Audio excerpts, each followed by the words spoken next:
I'm Seamus, and on this channel I do book reviews and reviews of other products. Today, as you have surmised from the title, we'll be taking a look at the difference between The Great Gatsby book and The Great Gatsby movie. The 2013 release with Leonardo DiCaprio and Tobey Maguire, not the 1974 version with Mia Farrow and Robert Medford. Now, there is quite a difference between the book and the movie. Needless to say, you know, with any book and movie adaptation, there are lots of differences. What sets the movie apart from the 2013 movie, apart from the book, is that in the movie, the story is told from a sanitarium. Back then, all of us drank too much. The more in tune with the times we were, the more we drank. And none of us contributed anything new. When I came back from New York, I was disgusted. I see, Mr. Carraway. Disgusted with everyone and everything.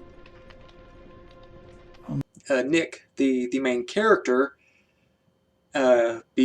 became an alcoholic, had anger issues and all of that from being disgusted and living his life in New York. Disgusted at, you know, most of the things that occurred. And he ended up seeking help in a hospital, and the doctor suggested that he tell his story via the written word. And I can agree with that because, you know, I'm a writer myself. I like to write. I believe the written word is an excellent communication medium. So there's that, which makes it a plus in my opinion. You know, with the movie telling it from a different perspective. The book doesn't portray it like that, although the story is there. The story is still there, but in the book, Nick just wrote. Nick just told the story.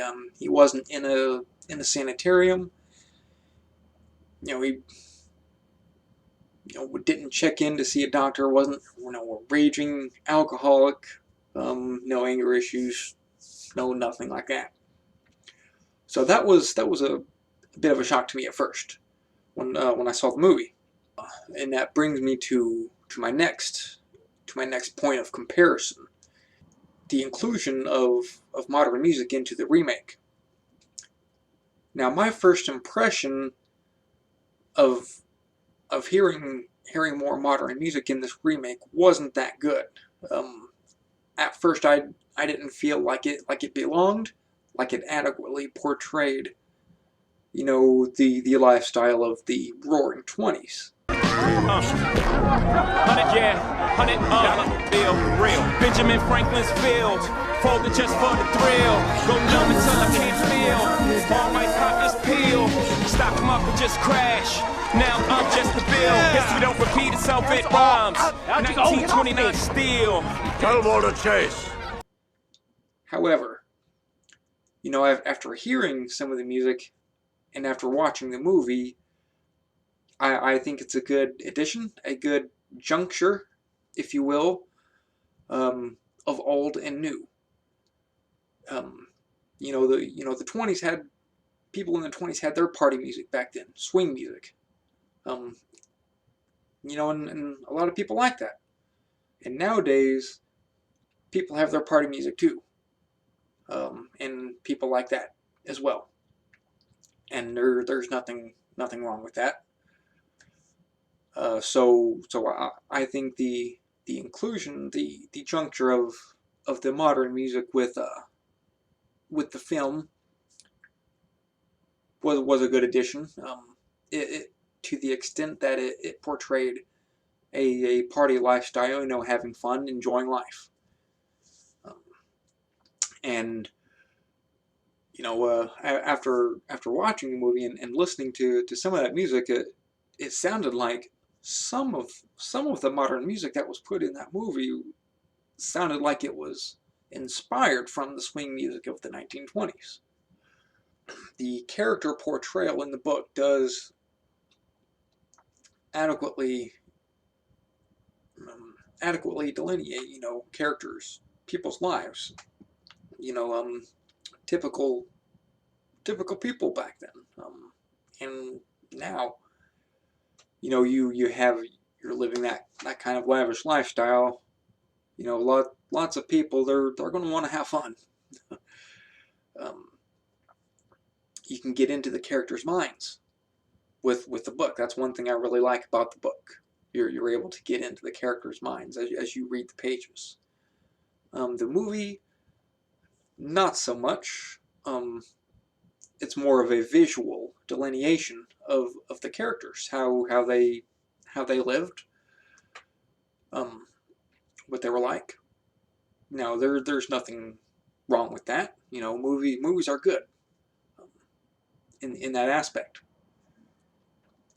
However, they do put some limitations on the imagination. So, is the book better or is the movie better? I'm going with the book because it leaves more room for the imagination. That's just my opinion. I'm able to enjoy the story in its entirety as I read the pages, rather than seeing all the images, all of everything on the screen. But there's nothing wrong with that. There's pros and cons of movie adaptations. Not all adaptations are good, not all adaptations are bad. But I personally like the book better than the movie. I may end up watching, most likely will end up watching the 1974 remake of the movie. As far as the acting goes, I thought Spider-Man did a good job. The character he portrayed, he portrayed Nick good. His viewpoints, his acting style, I thought it fit Caraway. DiCaprio, overall, not so much, in my opinion. A lot of Gatsby's words didn't sound good coming out of Leonardo DiCaprio's mouth, in my opinion, because the acting was a bit stiff. Old sport. Ah, don't forget we're going up in that hydroplane tomorrow morning. Night, old sport. Sport. What is your opinion of me anyhow? My opinion? Yes, your opinion. I don't want you to get the wrong impression from all these bizarre accusations you must be hearing. A pack of lies, I guarantee. You've heard the story. Oh, well, I will tell you God's truth. God's truth about myself. I'm the son of some very wealthy people from the Middle West. Sadly, all of them are dead now. Not quite in alignment with the character. Not all, though. There were some parts where DiCaprio's acting did fit the character, especially towards the end where he got angry. A girl like this. You shut up! Shut up! You shut up! Shut up! Shut up!